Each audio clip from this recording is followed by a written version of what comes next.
What's on the menu for today? And welcome in to the OUA preview. We have 2 weeks left of action. Connor's Ottawa GGs escaped with the win last week. They're heading to Kingston. Are we going to that one? Hopefully. Hopefully. I hope so. Laurier is traveling to Western. So we have not seen Laurier play the Mustangs since week 2. Teams have evolved since then. Ottawa and Queens played that weird lightning delay game earlier this season. In week 2 as well. I believe it was week 2 as well. So we're going to get a look at some teams much different than what we saw earlier in the year. And to me, that's all you can ask for, right? You get highly competitive games, highly competitive teams who have seen each other, but at the same time are completely different. It's not like they played in week 8 and 9, and now all of a sudden they're matching up 2 weeks later. No. And that especially rings true for Laurier in this one because, yes, it was week 2, but Laurier had that awful week 1 bye at the start of the year. So their week 1, quote unquote week 1, was their first game in week 2 against the Western Mustangs. And since then, we've only seen growth from those Laurier Golden Hawks. So let's start there, Connor, because with Western, that defense didn't get a look at Laurier's offense. They had to look at 2021 film. But now they have a whole season, and they've had the bye. And Gleason and the Bible that he's famed for producing each week to his team will have a ton of more relevant tendencies, information, formation packages, personnel groupings that they use. So I think with Western, we're going to see this defense. I know we always talk about Hillock, the run game, the plethora of weapons he has at receiver. But I think it's time for this Western defense to remind everyone we're still here. We are still a dominant force, like we have been all year. I think Bruce Moss has been helping do that a little bit for the Western Mustangs. Maybe a little bit. Just a tad. They got a ton of guys on the back end as well, like Robert Panabaker, Danny Valenti Jr., who have a ton of U-Sports interceptions. I believe they just as 1 and 2. So I'm really looking at this Western defense to take advantage of some mistakes that Laurier may have. I mean, we saw Elgersma has had his turnovers this year. Quentin Scott and Taron Elms have both put the ball on the ground. 5 fumbles, 5 lost this season. They were better last week against Carleton. Yep. But I still think that Western is going to push people into making some bad decisions. Yeah, and that's what they're so good at on the defensive side of the ball. I mean, you got guys up front, like we mentioned, Bruce Moss, who can mix it up, be that mess the play up type of guy who's not necessarily, and yes, he does show up on the stat sheet. So don't mix up what I'm saying here, but there's instances where he's not necessarily getting the tackle, getting the TFL, getting the sack, but he's doing something where, he's driving the center into the running lane and forcing Nelms to bounce, or he's driving the center back into the face of Elgersma, and then Elgersma throws an errant pass that's picked off, right? So I think that Western's defensive line does things like that very, very well. And the other guy that I really want to highlight on the Western defense is Finley. Jackson Finley. I know. Yes. I really like him. For Bruce Moss, though, Connor, he's not getting Deontay Knight numbers, which is what I think you're getting at. He still has 6.5 sacks on the year, a sneaky 6.5.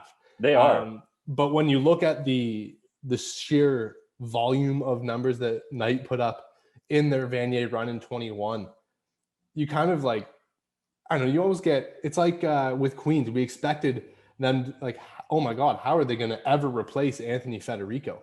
Well, Silas Hubert has 6 sacks and he's a monster, but because these guys aren't hitting the same gigantic numbers as their predecessors, people aren't really talking about them as much, but they are huge playmakers for their teams. Yeah, and they will be and continue to be huge playmakers, I think, next season as well. But let's talk about the Golden Hawks in this one. If you want, we can spend some time on the Western offense at the end of this little run here, but I think we've talked enough this season about what they do, how they do it. Obviously, we know Evan Hillock, 16 touchdowns, no interceptions. That's absolutely massive.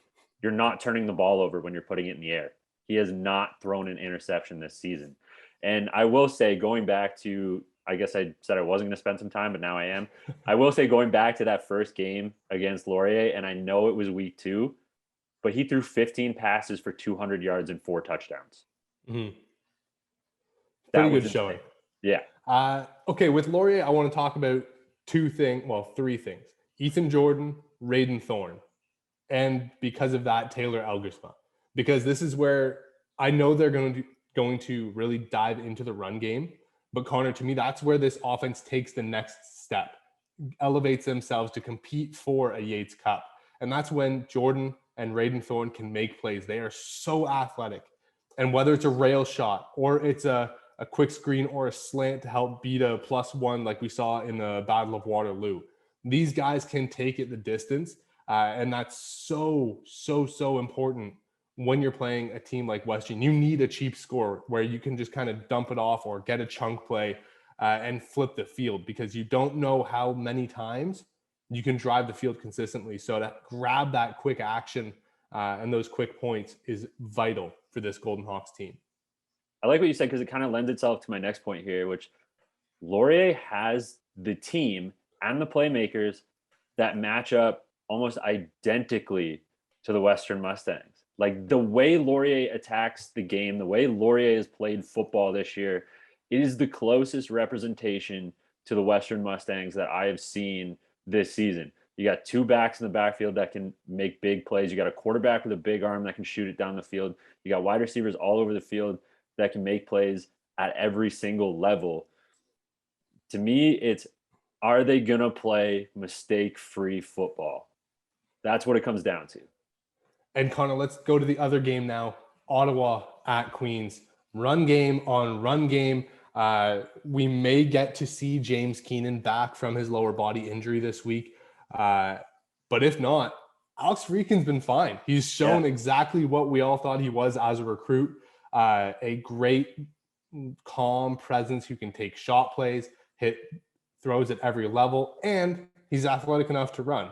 So I think with Keenan or Freakin, this Queens team is going to be fine offensively, especially with their running backs, because they don't just have one or two or three. Jay Chisari, Yan Longa, Anthony Souls are all weapons in the backfield.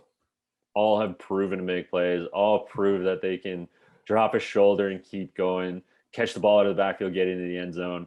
Queens offensively, again, like they don't have the star running back like Rashid Tucker, but they have three running backs that can all do different things to attack you offensively and all execute in different ways that as a defense will keep you on your heels. And then when you look at what they're doing in the pass game, I mean, we talked about Alex Freakin a little bit, and should he be in the game?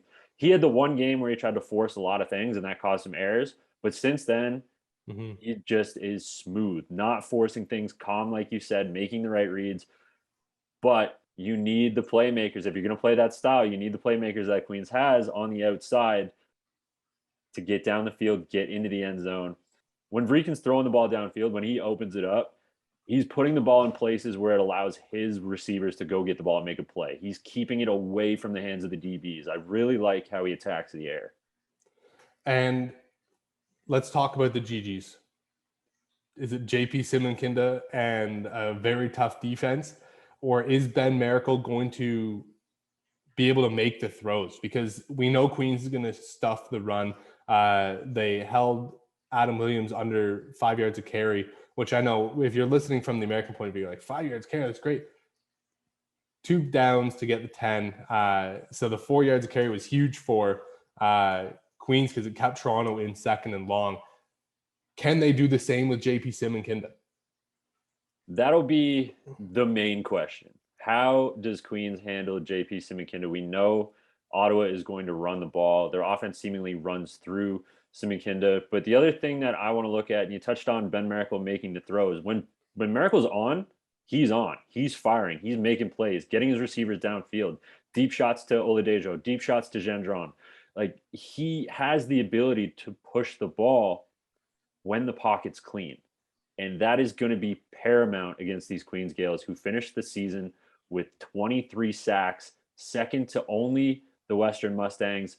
Are they going to keep Ben clean? Are they going to let him kind of move around, shift in the pocket, make those plays with his arm? It's really going to come down to the play of the line on both sides of the ball. Are they going to be able to stop Queens' defense? Is Queens' defense going to be able to force Ben into throwing some bad passes? And Do we have to say the names again? Because when he does make those bad passes, they are damn good at converting those into turnovers. Ashton Miller-Melanson, Keegan Vanek, Ethan Martin, Eric Colonna, Walter Carabin at middle linebacker. I mean, these guys have playmakers all throughout their defense, and they get their hands on the ball early and often in games. The one thing I will say about this Ottawa team as a whole, offensively, and they showed this last week against Windsor, when they got into a hole, they have the talent to battle through that adversity. They have the talent and the poise and the confidence to be a resilient group. They went down against Windsor at home and came back and won the game. Now, I know it took an absolutely massive play from their defense, but still, it was the adversity that they team fought game. through. Exactly. So I just, when Ottawa gets down, I think they do have the mindset that, hey, yeah, we're down, but we're not out. I want to see them carry that into this Queens game should they find themselves in a situation where they're down early or late, whatever it may be. And if you're in the Kingston area or the greater London area, head to the stadiums. Richardson was packed last week with homecoming. A ton of different alumni years coming into the stadium. I was talking to the coach of the U of T. I said to Bob Mully, like I've known him for a long time. Oh, he's been our coach for years. I said, were you guys able to stay downtown or did you guys have to go up by the division? He said, we couldn't get a hotel, period. So we went and stayed in Gann. I was like, really? Oh my gosh. I said, well, yeah, we had to book it late with homecoming. We had no choice. Yeah. So I don't know if it's going to be that same extent for Ottawa as they come in this week, but I expect the game to be a pretty good crowd. And in London as well, they're gearing up. They think they're going to be hosting the Yates and the Vanier. So that city and that stadium is getting ready to rock each week until someone is crowned Yates Cup champion. I will say two of the toughest places to go in and try to win a game at. Queens and Absolutely. Western. So if you can't make it though, OUA.tv, free to sign up, live and on demand. You can go check out the games from yesteryear and last week. And I believe they even have some classics up, right? Yeah. Oh, yeah. So you can go back if you really wanted to dive into the rabbit hole and go watch previous years, previous games, but do so at OUA.tv. For Connor and I, at Wade Zank, at Connor O'Neill, at CF Perspective, we'll see you guys when we have two teams standing. Next time you see us, we'll be recapping it and we will be getting ready for the Yates Cup. I'm excited. I am excited.